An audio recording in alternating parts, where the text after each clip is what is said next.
All right, hi guys, this is Mr. Martis, and it is, let's see, Wednesday night around 6 o'clock. This is the video that'll be posted for you all on Thursday. This is a good time to introduce a few topics that really don't fit nicely anywhere else. They are in Chapter 3, which was everything else we did this week has been Chapter 3 in the book that I said that y'all don't need. I've been picking out the things that I think you'll need to know to be successful and to move on in computer science. So this is the random number generator. This is like really important for a lot of programs. You're going to, if you want to make, especially games of chance, is the first thing that comes to mind that this is good for. But there's going to be a lot of things that you all can use random numbers for. All right, to do the random, this whole program is made just to demonstrate how to get those random numbers and how to pare it down to something that's a little more useful for you to use. All right, you need IOStream, obviously. Then you need, actually for this, you need two different libraries. C Standard Library, which is probably one of the oldest libraries, header files that I know of. You'll need it for, like it says right here, rand and srand. That's the two functions that CS or C Standard Library provides. And you're also going to need to include the C time because you need a time function to actually seed this random number generator. And you'll also need the old trusty using namespace. All right, to get started on this, first we're going to get the system time. All right, your system has an internal clock. So what it's going to do is call this function, this time function, with the parameter a 0. All right, it's going to give you a number.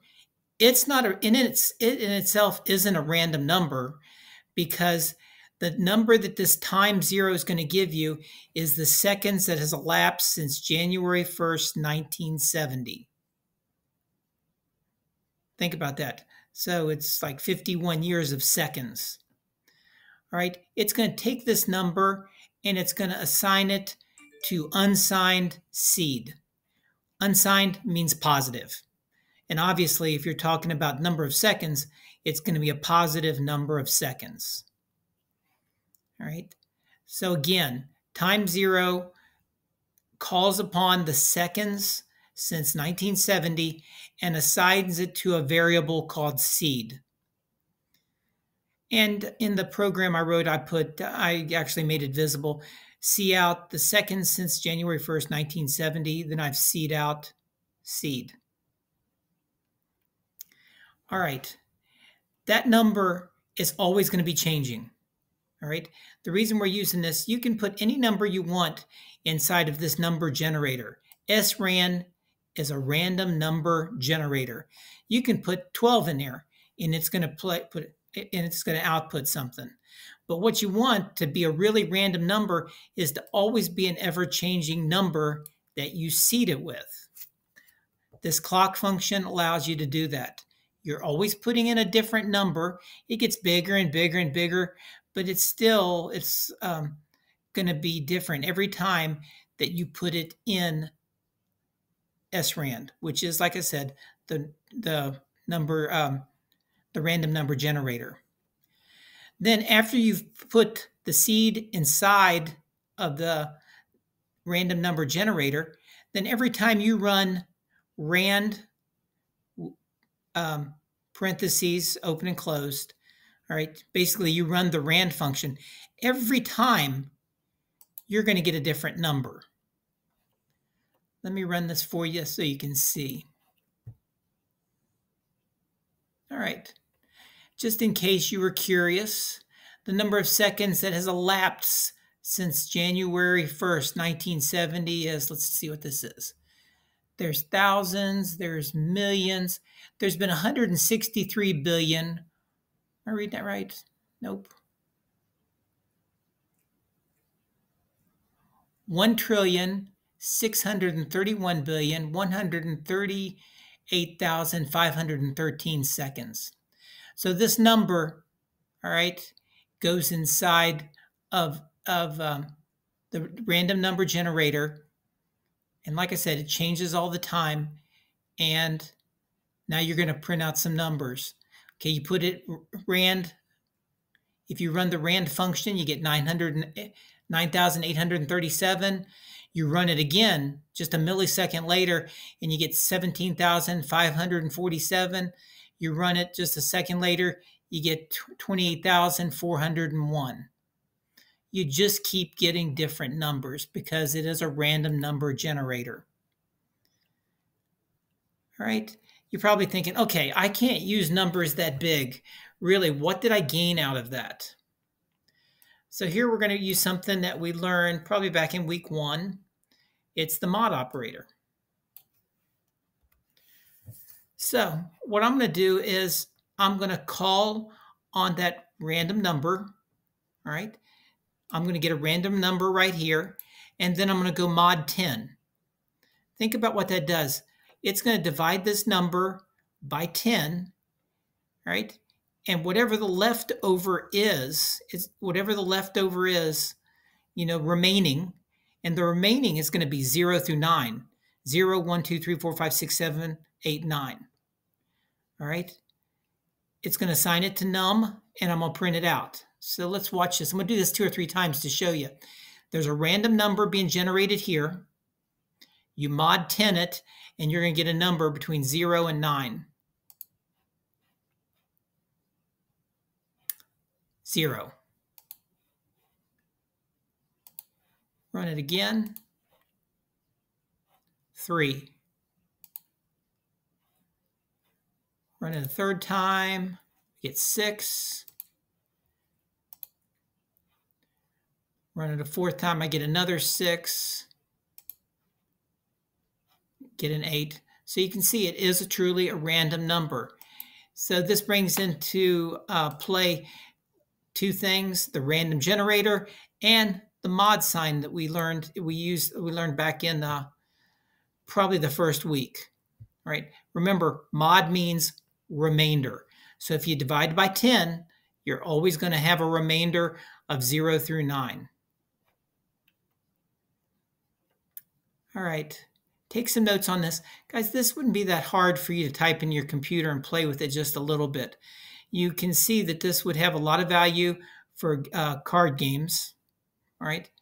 Especially dice games.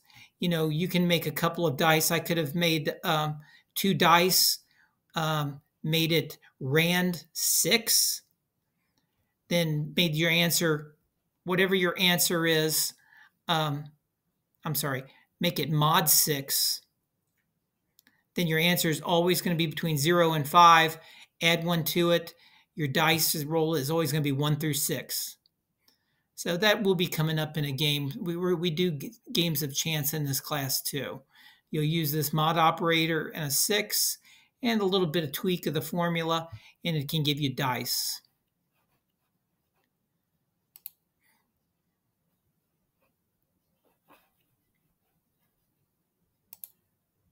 All right, going to take a second to go over another concept with you.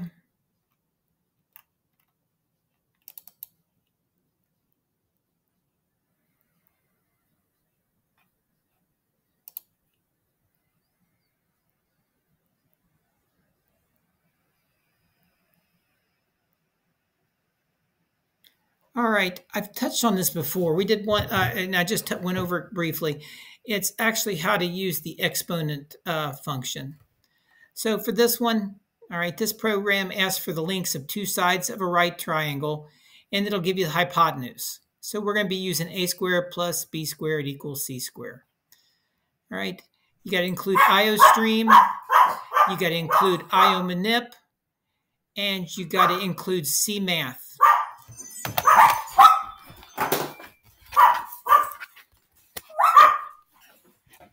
All right, my dogs are going crazy, so I'm running to another room real quick.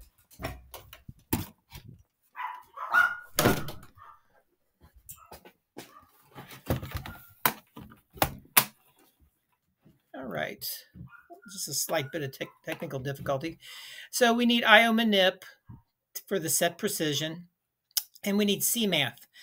That header file has the square root and the power functions. We need both of them to figure out the hypotenuse. All right, I'm going to declare a double A, B, and C. As a rule of thumb, you never want to use one-letter variables. That's bad on so many levels. It's bad etiquette, but I think it's a little bit easier for you to see this because A squared plus B squared equals C squared. So the math kind of makes sense. All right, here's what we've got in this program.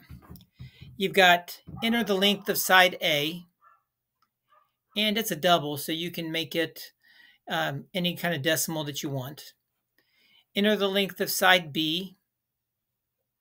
All right, so you got your two sides. Now let's see how this works. All right, I'm going to separate this for now so you can just look at this. All right, this just means the power function means the first, inside the power on the outside and inside the parentheses, you've got A and 2.0. Just like you'd probably think, that means A squared. All right, whatever the second number is the exponent. Okay, you want to add that to power, which is B squared. The 2.0 means the square. All right, now I'm going to put this back together. So remember, this was, think of it like this. This side over here was C squared equals A squared plus A squared plus B squared. Then to get C by itself, and I know all of you know the math on this, I squared C, then I squared the A squared plus B squared, and that will give me the C that I'm looking for. See out the length of the hypotenuse is, set precision 2, and then I'm going to see out C.